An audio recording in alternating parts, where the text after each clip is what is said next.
Right, so I've had a little bit of time to think about what happened today, the way the sacred promotion of illegal occupation, Rental Accommodation Act, has played itself out, and the woke mind virus affecting the magistrates' court in Simonstown, where the respondent didn't appear as being given extraordinary leeway, hasn't registered even her notice of intention to defend the application, yet the court has taken it upon itself to essentially defend her rights in absentia, where I'm the person who's been deprived of property affecting my own family.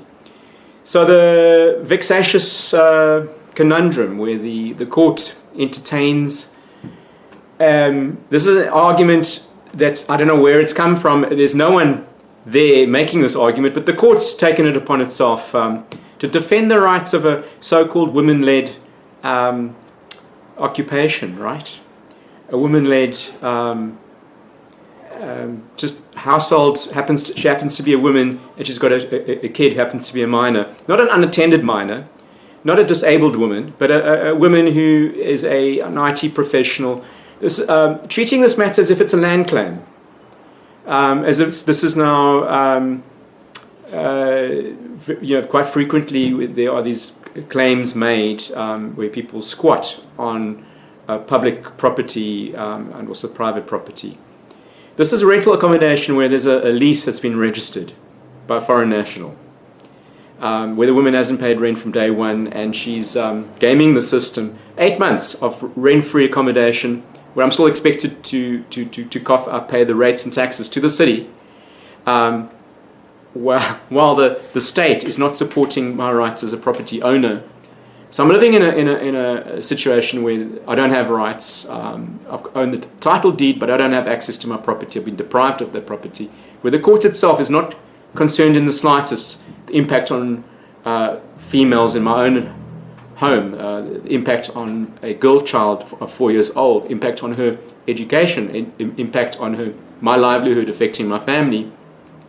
Ticking a box of as a public policy, supposedly we're against patriarchy all of a sudden. I don't see that in our constitution. I see gender equality, but I don't see any license there to rail against my position merely on the basis that I'm a male, that I don't enjoy equality before the law because the respondent happens to be female is disgusting, quite frankly, that I don't enjoy rights as a citizen, qua a non-citizen, where there's a license, extraordinary license given to her rights not to abide by the law, where I'm expected to abide by rules and regulations. So this bastardization of the due process today, where my issues are not being heard, haven't been given an hearing, where the advocate also failing miserable, a female advocate, finding it impossible to disagree with the magistrate. I thought this would have been an ex parte application on an urgent basis, but it turns out it's merely another opportunity to get paid your day rate, where the academics who run the show once again being rewarded and I'm experiencing damages once again from the South African justice system.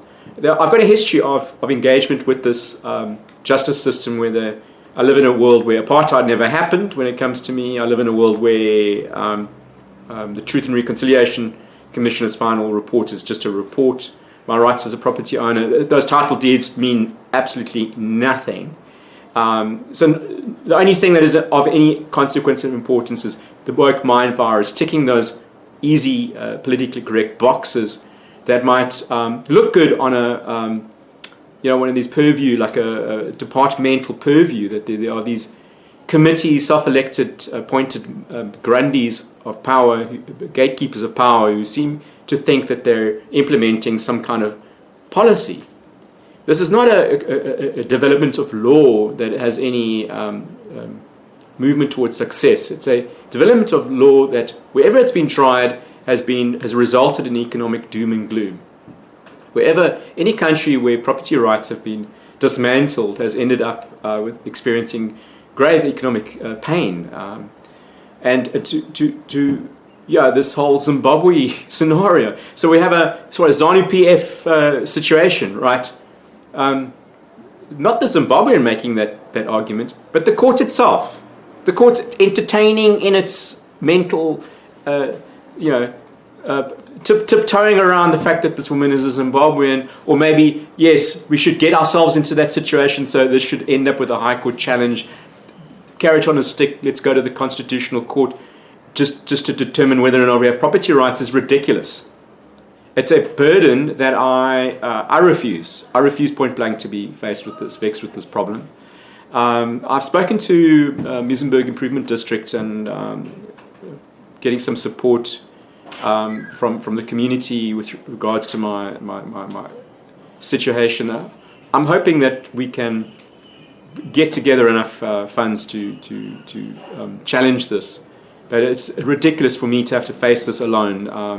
I don't think I'm the only person with a similarly situated problem with property.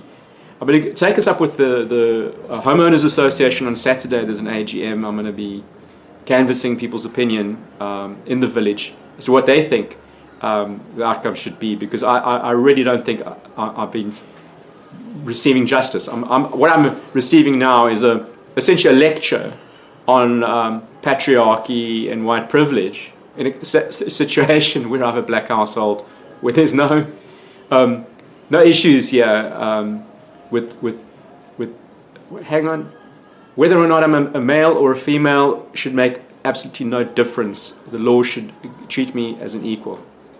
So I'm going to wrap it up. This is just an annexure to my earlier video log. Thank you.